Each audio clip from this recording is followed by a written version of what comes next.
이제 전도서 강의 네 번째 시간인데요. 위로가 필요할 때라는 제목으로 여러분과 함께 은혜를 나누려고 합니다. 인생이 허무하다 이렇게 느낄 때가 언제입니까? 내가 벌써 50이 됐구나. 내가 벌써 60이네. 조금 있으면 80이 되고 조금 있으면 내 마지막 날도 오겠지. 이렇게 죽음을 생각하게 되면 허무해지지요. 내가 영원하지 않구나. 내 삶이 언젠가는 끝이 나겠구나. 이런 생각을 하게 되면 누구나 허무를 느끼게 됩니다. 지난 시간에 솔로몬이 날 때가 있고 죽을 때가 있다. 그렇게 말했습니다. 근데 그때를 누가 정하는가? 내가 정하는 게 아니라 하나님께서 정하십니다. 여러분 이거 아멘입니까? 나는 내가 태어날 줄 알았어. 이렇게 말하는 사람 없잖아요. 나는 내가 언제 죽을 줄 알아. 그런 사람이 있다면 얼마나 좋겠습니까? 그런데 아무도 내가 태어난 날과 죽을 날 알 수 없습니다. 오직 하나님만이 아십니다. 그러나 하나님께서 우리에게 뭘 주셨느냐? 영원을 사모하는 마음을 주셨습니다. 그 영원을 사모하는 마음, 바로 영원하신 하나님을 사모하는 마음을 주셨다. 솔로몬이 그렇게 말했습니다. 여러분 기억나시죠? 자, 오늘 4장인데요. 솔로몬이 허물을 조금 다른 각도에서 이야기를 합니다. 인간이 허물을 느끼는 게 죽음을 생각할 때만이 아니라 또 하나가 있습니다. 세상에서 억울한 일을 만났을 때, 세상의 부조리를 경험하게 될 때, 그때 허물을 느낍니다. 헤롤드 쿠스너라는 유대인 랍비가 있는데요. 그 사람이 쓴 책이 있어요. 책 제목이 왜 착한 사람에게 나쁜 일이 일어날까요? 이런 책입니다. 영어로 When bad things happen to good people. 왜 착한 사람들한테 나쁜 일이 일어날까? 실제로 이 쿠스너는 자기 아들이 불치의 병으로 15살에 그만 세상을 떠나게 됩니다. 그래서 이 쿠스너는 그 책에서 하나님의 전능하심에 대해서 묻습니다. 하나님이 전능하신데 왜 그렇게 세상에 나쁜 일이 일어날까? 그것도 좋은 사람들한테 왜 나쁜 일이 일어날까? 여러분 어떠세요? 하나님은 전능하신데 왜 세상에 이렇게 악이 있을까요? 왜 그리고 착한 사람들이 나쁜 일을 당하고 어려운 일을 당할까요? 옛날에 뉴스를 보다가 그런 일이 있었습니다. 어떤 할머니 권사님인데 새벽 기도 가시다가 교통사고를 당해서 돌아가셨어요. 근데 그 교통사고를 낸 사람이 음주운전자였습니다. 하나님께 기도하러 새벽에 기도하러 가다가 그런 참변을 당한 거예요. 하나님께서 전능하시면 어떻게 그런 일이 있을 수가 있습니까? 여러분 전능하다 이 말이 뭡니까? 모든 게 안 되는 게 없다라는 거잖아요. 모든 거를 다 할 수 있다는 거죠. 전지전능, 모든 것을 아시고 모든 것이 가능하다. 하나님께 기도하면 다 된다 이런 뜻이잖아요. 여러분 정말 하나님은 그런 분일까요? 그게 하나님의 전능하심일까요? 뉴스를 보면은 억울하게 살인 누명을 쓰고 평생 감옥에서 썩다가 진범이 잡혀서 나중에 그 감옥에서 나오는 그런 사람들도 있습니다. 그 마음이 어떻겠습니까? 평생 감옥에 있을 때 아무 죄를 진 것도 없는데. 우리가 잘 아는 요셉의 이야기가 있잖아요. 요셉이 자기 형들한테 팔려가잖아요. 억울하게. 애굽의 종살이로 종을 살러 팔려가서 그것도 모자라서 보디발의 아내의 그 유혹을 거절했다는 이유 때문에 억울하게 또 감옥에 갇힙니다. 그래서 더욱 억울한 일이 생겨요. 어느 날 왕을 독살하려는 그 누명을 쓰고 잡혀온 왕의 신하 둘이 있었잖아요. 그 중에 하나를 도와줬는데 그 왕의 신하가 복직이 된 이후에 그 일을 까맣게 잊어버립니다. 당신이 나가면 부디 나를 좀 생각해달라고 그렇게 신신당부를 했는데 그래서 또 한참을 잊혀진 세월을 살게 됩니다. 억울한 세월을 또 보내게 돼요. 여러분 그 요셉이 감옥에서 얼마나 억울했겠어요. 그때 하나님은 어디 계셨을까요? 하나님이 전능하시고 하나님이 살아계신다면 왜 요셉을 감옥에 나오게 하지 왜 그렇게 가만히 내버렸을까요? 하나님은 전능하신데 어디 계셨는가 말이죠. 여러분, 하나님이 감옥에 있던 그 요셉과 함께 계셨습니다. 여러분, 이거 아멘입니까? 하나님이 요셉과 함께 감옥에 갇혀 계셨어요. 그래서 우리가 하나님의 전능하심을 믿는다. 그 전능하심이 뭐든지 기도하면 다 들어준다. 그게 전능하심이 아니라 우주를 창조하신 분이 나의 작은 신음에도 나와 함께 하시고 내 기도를 들어주시고 나와 함께 고통을 겪고 계신다. 이게 바로 전능하심입니다. 여러분의 생각이 바뀌길 바랍니다. 하나님의 전능하심이라는 것에 새로운 통찰이 여러분에게 있기를 바랍니다. 자, 오늘 그 각도에서 오늘 본문을 좀 보려고 합니다. 솔로몬이 뭐라고 말을 하는가? 1절에 내가 다시 새 해 아래에서 행하는 모든 학대를 살펴보았도다. 보라, 학대받는 자들의 눈물이로다. 그들에게 위로자가 없도다. 그들을 학대하는 자들의 손에는 권세가 있으나 그들에게는 위로자가 없도다. 여러분, 여기서 우리가 주목할 게 학대하는 자들의 손에 뭐가 있느냐? 권세가 있다는 겁니다. 권력이 있다는 거예요. 힘이 있다는 겁니다. 그 힘과 권력을 가지고 가난하고 억울하고 힘든 사람들을 더 억울하게 만든다는 겁니다. 사람들을 더 학대하더라는 거예요. 그런데 더 참을 수 없는 게 그렇게 학대를 받는 사람들을 누구도 위로해 주는 사람이 없다라는 거예요. 그들에게는 위로자조차 없다라는 겁니다. 왜 그럴까요, 여러분? 자, 학대하는 자들의 손에 뭐가 있다고요? 권세가 있어요. 힘이 있습니다. 사람들이 누구 편에 설까요? 힘 있는 사람들의 편에 섭니다. 여러분, 세상이 그래요. 세상은 의롭지가 않습니다. 정직하게 사는 사람들이 그래서 세상에서 탄식하게 됩니다. 세상의 불의를 보면 탄식이 절로 나오게 돼요. 그래서 솔로몬이 뭐라고 말하는가? 2절에 그러므로 나는 아직 살아있는 산자들보다 죽은 지 오래된 죽은 자들이 더 복되다 하였으며 그 둘보다 아직 출생하지 아니하여 해 아래에서 행하는 악한 일을 보지 못한 자가 더 복되다 하였노라. 여러분, 성경의 욥기를 보면은 욥이 자기가 태어난 날을 저주하는 장면이 나옵니다. 내가 난 날이 멸망했더라면 좋았을 것을.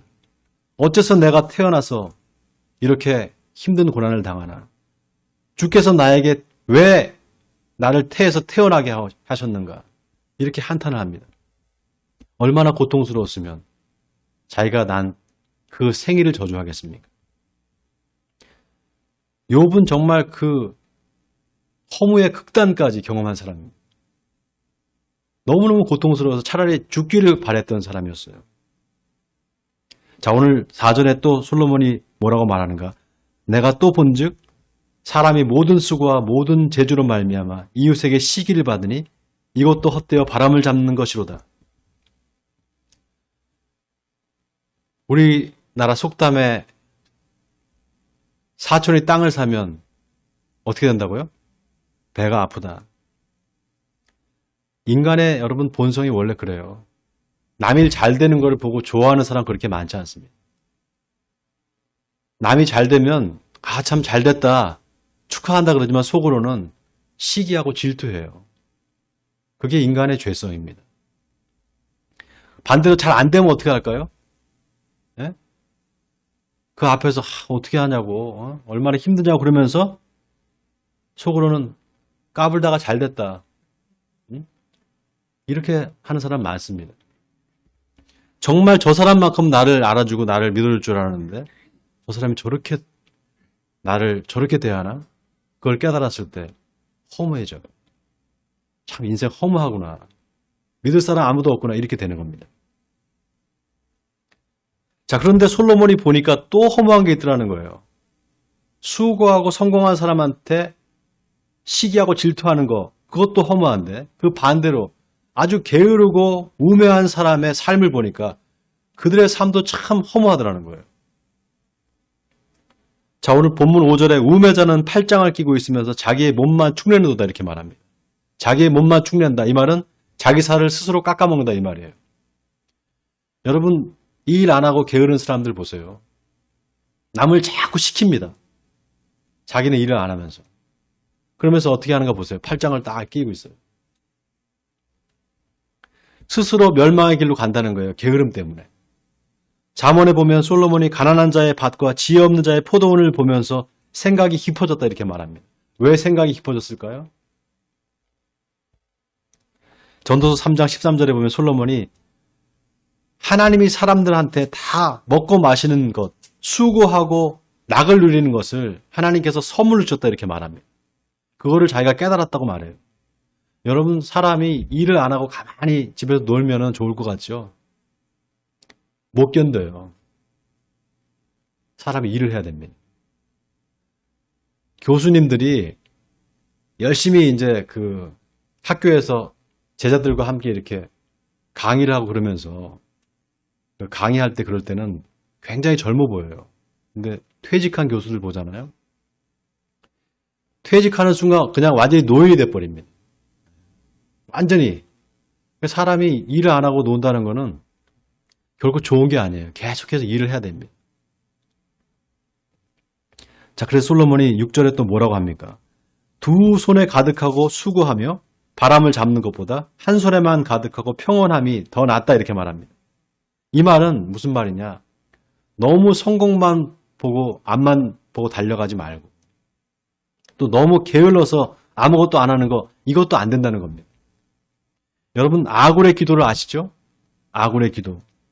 하나님 내가 두 가지 일을 주께 구하오니 내가 죽기 전에 꼭 이루어 주옵소서. 하나는 헛된 것과 거짓말을 멀리 하시고 나를 가난하게도 마옵소서. 나를 부하게도 마옵시고 오직 필요한 양식으로 나를 먹이시옵소서. 혹 내가 배가 불러서 하나님 모른다 할까 하며 혹 내가 가난해서 도둑질해서 하나님의 이름을 욕되게 할까 두려워함이니까. 이게 아굴의 기도잖아요. 얼마나 지혜로운 기도입니까? 여러분 기독교에 아우구스티누스라는 사람이 있습니다. 아주 유명한 교부예요. 기독교의 교부. 어거스틴이라고도 하죠. 이 아우구스티누스가 뭐라고 말했는가 하면요. 행복은 오직 하나님을 향유하는 것이다 이렇게 말했습니다. 향유한다 이 말이 무슨 말인가? 그 안에서 누린다 이 말입니다. 하나님 안에서 누리는 것. 그게 인간이 추구할 수 있는 가장 최고의 행복이라고 그랬어요. 이 향유와 대칭되는 말이 사용입니다. 사용. 여러분 우리가 돈을 어떻게 합니까? 사용하는 거죠. 돈을 사용해서 뭘 사기도 하고 뭘 내가 사 먹기도 하고 입기도 하고 그렇게 하잖아요. 여러분 5만 원짜리 지폐가 집에 꽉 차 있다고 생각해 보세요. 예? 상상만 해도 기분 좋으세요? 5만 원짜리 지폐가 다발로 꽉 차 있다고 생각해 보세요. 어떤 방이 있는데 그 방에 혼자 가만히 있다고 생각해 보세요. 어떨까요? 행복할까요? 오히려 불안하지 않겠어요? 예? 누가 훔쳐갈까봐? 아마 불안할 겁니다. 왜냐하면요, 돈은 향유할 대상이 아니라 사용할 대상이기 때문에 그래요. 근데 우리가 자꾸 거꾸로 생각합니다. 돈을 자꾸 향유하려고 그래요. 돈은 사용해야 되는데. 반대로 오히려 하나님을 향유하지 않고 자꾸 사용하려고 합니다. 하나님을 사용해서 내가 좀 돈을 벌어봐야지. 하나님을 이용해서 내가 좀 부자가 되어봐야지. 이렇게 생각하는 겁니다. 어떻게 되는 거? 주객이 반대되는 거. 거꾸로 되는 거죠. 그게 바로 우상 숭배예요. 바라기는 하나님을 향유하시는 여러분 되시길 주님의 이름으로 축원드립니다. 또 하나 솔로몬이 보니까 세상에 헛된 것이 또 있더라는 거예요.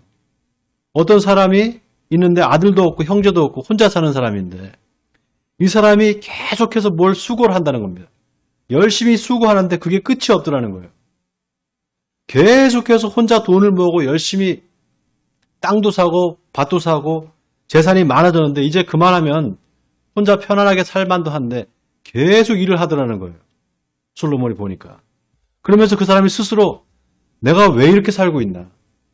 내가 누굴 위해서 이렇게 살고 있나 탄식을 하더라는 겁니다. 솔로몬이 그걸 보면서 뭐라고 말하느냐? 그 사람의 수고가 헛되어서 불행한 노고로다 이렇게 말합니다.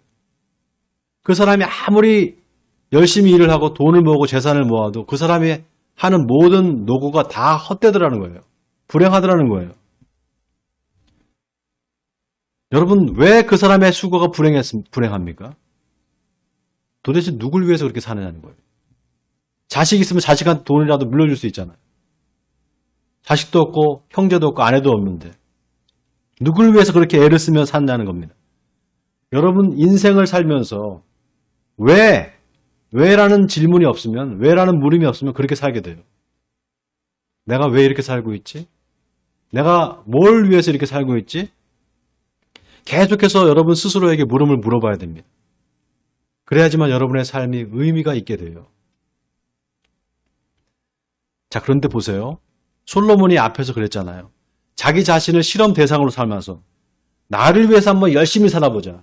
내가 나를 위해서 포도원도 가꾸고 집도 꾸미고 사업을 해서 돈도 많이 벌어봐야 되겠다.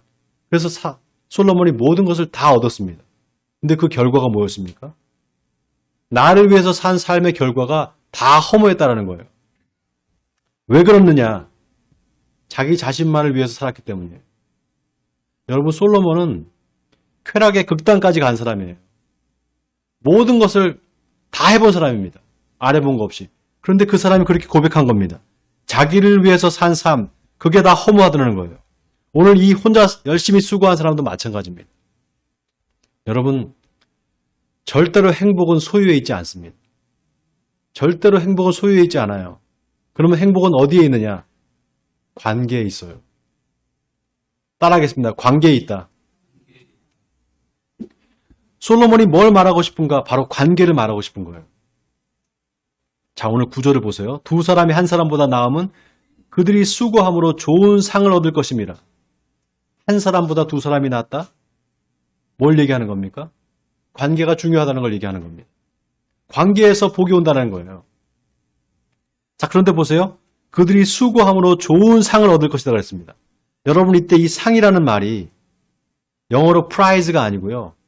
reward예요, reward. 직역하면 보상입니다. 그냥 상이 아니라 보상이에요, 보상. 여러분, 보상이라는 게 뭡니까? 어떤 일을 하면은 그 일에 대한 보상이 따른다, 우리가 이런 말 하잖아요. 여기에는 뭐가 있느냐? 채권, 채무 관계가 있는 거예요. 보상을 준다, 보상을 받는다, 이 말은. 다시 말해서 빚을 갚는다, 이런 뜻이 있어요. 자, 그러면 보세요. 그들이 수고함으로 좋은 상을 얻을 것이다. 누가 누구한테 상을 준다는 겁니까? 누가 누구한테 상을 준다는 거예요? 지금 이 문맥에서. 하나님이 수고한 사람들한테 상을 준다는 거예요. 바로 보상을 준다는 겁니다. 여기서 중요한 건 하나님이 그 수고한 사람들이 그 한 수고를 마치 자기 자신이, 당신이 빚을 진 것처럼 그렇게 생각한다는 거예요. 그래서 그걸 갚아준다는 이야기입니다. 자, 그럼 10절을 보세요. 그 다음에 혹시 그들이 넘어지면 하나가 그 동물을 붙들어 일으키려니와 홀로 있어 넘어지고 붙들어 일으킬 자가 없는 자에게는 화가 있으리라. 넘어진 것도 억울해 죽겠는데 붙들어서 일으켜줄 사람이 없으면 더 화가 있다라는 거예요. 여러분, 여기 넘어져서 일으켜준다. 이게 무슨 뜻입니까? 진짜 길에서 넘어진 걸 얘기하는 걸까요? 뭔가 어려움을 당했을 때, 고난을 당했을 때 그것을 도와줄 수 있는 친구, 그런 사람이 있다면 좋다는 거잖아요. 그런 사람이 없으면 그 사람은 힘든다, 이 말입니다. 화가 있다는 거예요. 여러분, 어려운 일을 당할 때가 있어요. 어려운 일을 당할 때가 여러분 있잖아요. 세상 살다 보면 힘든 일이 있습니다. 그때 도와줄 친구가 있는 사람, 그 사람은 정말 행복한 사람입니다. 공경에 처했을 때 진심 어린 위로의 말 한마디가 다시 일어날 힘을 줍니다. 그래서 속의 것을 다 털어놓고 이야기해 줄 수 있는 친구 한 사람, 그 한 사람이 참 중요합니다. 그런 사람이 있는 사람은 정말 행복한 사람이에요. 외롭지 않습니다. 욥도 그런 친구가 있었어요. 그런 친구들이 있었습니다. 셋이나 있었어요. 그래서 욥의 친구들이 욥이 고난 중에 찾아옵니다. 그리고 말로 위로를 해줬어요. 그런데 왠지 욥이 하는 그 위로의 말을 듣고 욥이 마음이 기쁘고 위로가 되는 게 아니라 오히려 더 화가 나고 마음이 더 아팠습니다. 왜 그랬을까요? 욥의 친구들은 욥이 당하는 고난의 이유를 찾으려고 했어요. 뭔가 이유가 있을 거야. 네가 이렇게 고난을 당하는 데는 뭔가 이유가 있지 않겠니? 그걸 생각해봐. 너 혹시 하나님한테 죄진 거 없어? 죄진 거 아니야? 자꾸 원인을 찾으려고 그랬어요. 고난의 이유와 원인을.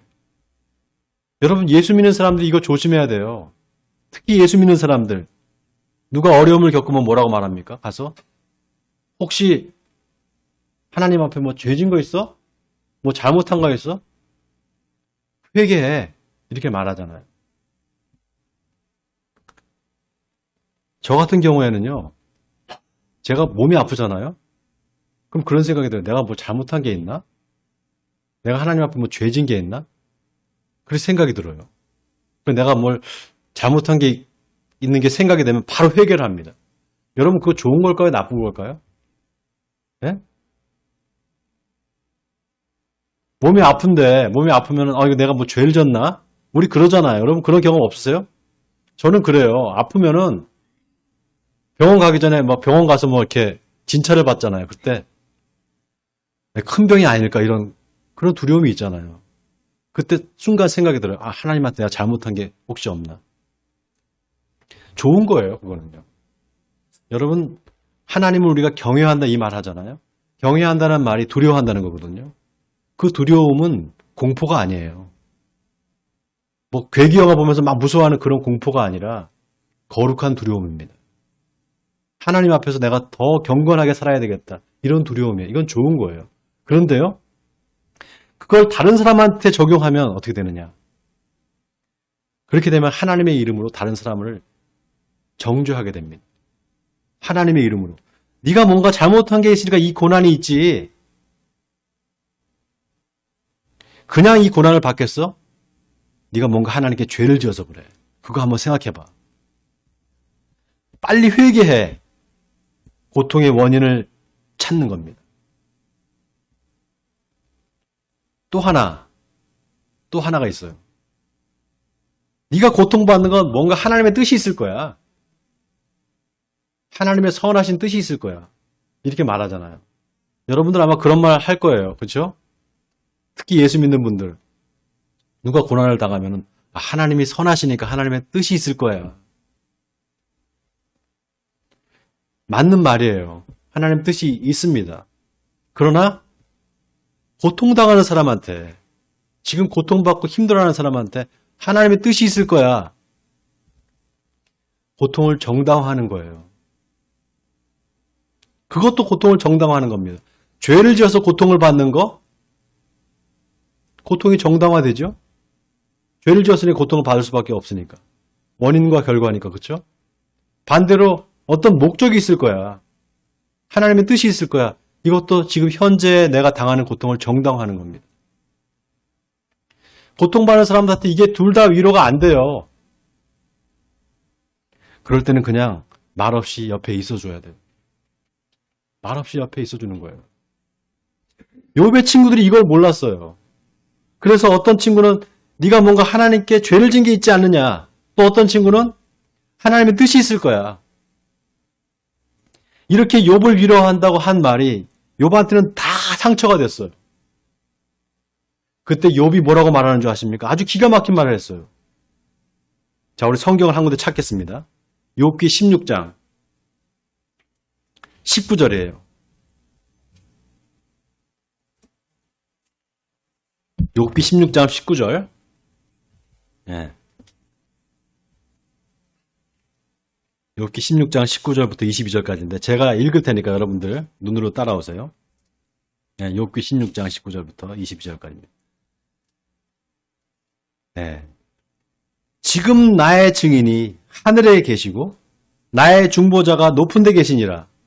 나의 친구는 나를 조롱하고 내 눈은 하나님을 향하여 눈물을 흘리니 사람과 하나님 사이에와 인자와 그 이웃 사이에 중재하시길 원하노니 수년이 지나면 나는 돌아오지 못할 길로 갈 것임이니라. 욥의 친구들이 와서 욥을 위로할 때 그게 하나도 욥한테는 위로가 안 되고 마음에 상처만 됐을 때 그때 욥이 고백한 말입니다. 하늘에 나의 중보자가 계신다. 하늘에 나의 증인이 계신다. 여러분, 이 말은 나의 의로움과 나의 결백을 증언해 줄 분은 오직 하나님 한 분이다 이 뜻입니다. 사람들이 나를 위로해 줄 수 없다는 거예요. 오직 하나님만이 나를 위로해 줄 수 있다. 나의 결백을 입증해 줄 수 있다는 겁니다. 여러분, 욥이 무슨 잘못을 해서 고난을 받은 게 아니었어요. 죄를 지어서 고난을 받은 게 아니었습니다. 아무 이유 없는 고난을 받았어요. 이건 무슨 얘기냐? 하나님께서 그런 고난도 허락하신다는 거예요. 그분의 뜻이 그렇다는 겁니다. 자, 그런데 놀라운 게요.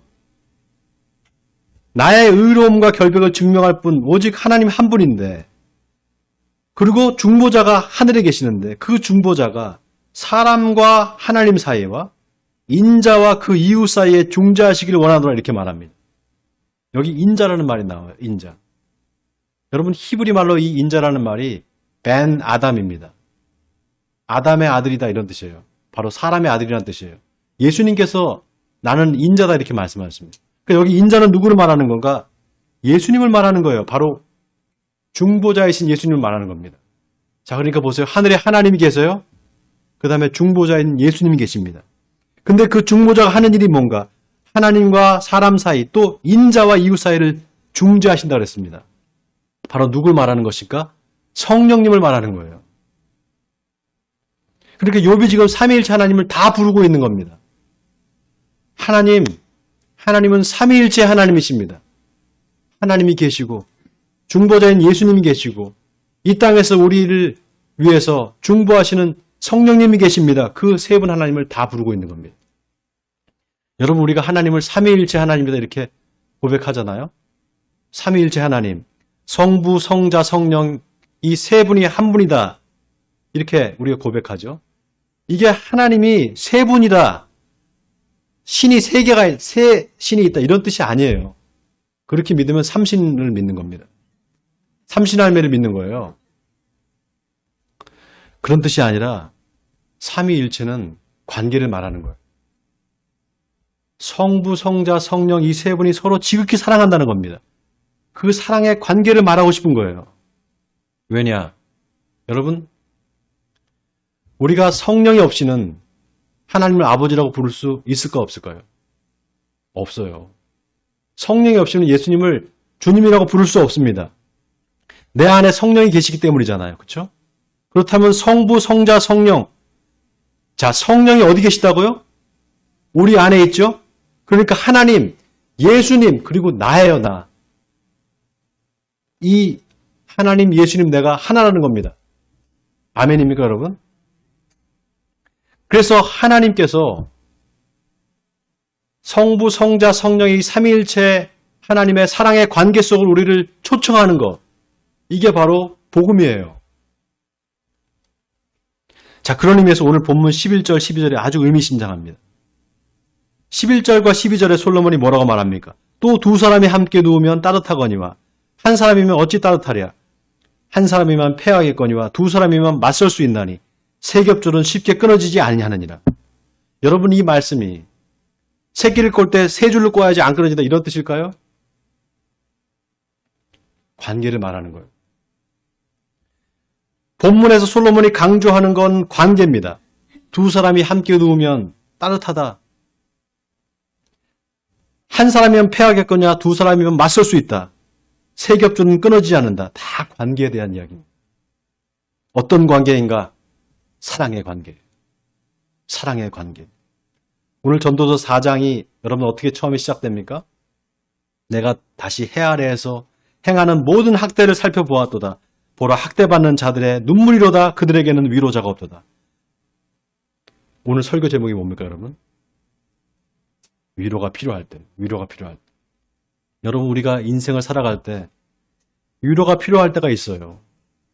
앞이 캄캄해서 아무것도 안 보이고 낙심해서 일어날 힘이 하나도 없을 때 위로자가 필요합니다. 그래서 하나님께서 우리에게 예수님을 보내주신 거예요. 예수님이 오셔서 한 일은 세상에서 소외되고 가난한 자들을 위로해 주시고 병든 자들을 치료해 주신 겁니다. 그 주님이 하늘로 올라가시면서 약속하신 게 있어요. 내가 보혜사를 보내주겠다. 내가 돕는 자를 보내주겠다. 성령을 보내주겠다 약속하셨습니다. 그래서 성령이 저와 여러분 가운데 계십니다. 아멘입니까? 그래서 주님이 우리 모두를 삼위일체 하나님의 사랑의 관계 안으로 들어오게 하셨어요. 마치 세 겹줄이 끊어지지 않는 것처럼 우리가 주님과 하나가 된 겁니다. 사랑하는 성도 여러분, 주님은 지금도 살아계시고 우리를 하나님의 사랑의 관계 속으로 초청하고 계십니다. 그 초청에 임해서 누구든지 예수님께서 내 밖에서 문을 두드리려니 내 음성을 듣고 문을 열어주면 내가 그와 더불어 먹고 그는 나와 더불어 먹으리라 했습니다. 원하기는 그 주님을 여러분의 삶에 맞아들이기를 바랍니다. 그래서 삼위일체 하나님의 그 사랑의 관계 안에서 참 기쁨과 희락을 누리시는 저와 여러분이 되시기를 주님의 이름으로 간절히 축원드립니다.